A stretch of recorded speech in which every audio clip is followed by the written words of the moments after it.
Hello hi అండి, welcome to our channel. ఈరోజు curry వచ్చేసి కాకరకాయ కర్రీ.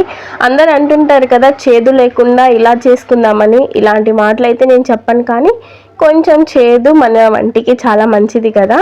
కర్రీ అయితే చాలా టేస్టీగా వచ్చింది, తప్పకుండా మీరు కూడా ట్రై చేయండి.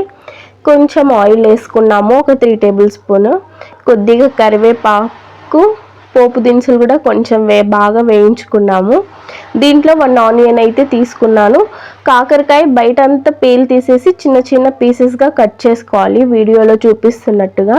ఇంకా అల్లం వెల్లుల్లి పేస్ట్ రెడీగా పెట్టుకోండి. టమాటో ప్లస్ కాకరకాయ కట్ చేసిన పీసెస్ అన్నీ 2 ఒకేసారి వేసుకొని ఒకసారి హై ఫ్లేమ్లో మంచిగా మిక్స్ చేసుకోవాలి. చూడండి వీడియోలో చూపిస్తున్నట్టుగా.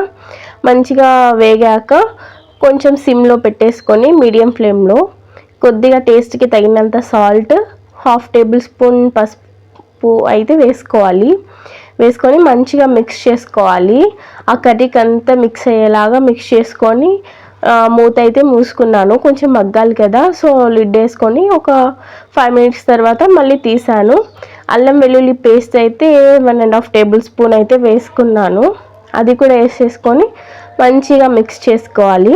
టేస్ట్ అయితే బాగా వచ్చింది కాబట్టి నేనైతే పోస్ట్ చేస్తున్నా, తప్పకుండా మీరు కూడా ట్రై చేయండి. మరి ఎక్కువ చేదైతే ఏం అనిపించలేదు.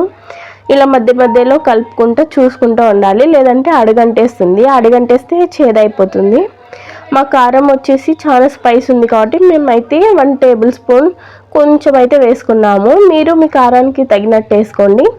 కొద్దిగా ధనియా పౌడర్ కూడా వేసేసుకొని మంచిగా మిక్స్ చేసేసుకోవాలి. తర్వాత కొద్దిగా కొబ్బరి పొడి కూడా వేసుకున్నాము. ఇష్టం ఉంటే మీరు కూడా వేసేసుకోండి.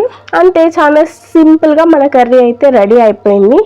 జొన్న రోటీలోకి సూపర్గా ఉంటుంది. Thank you, bye bye.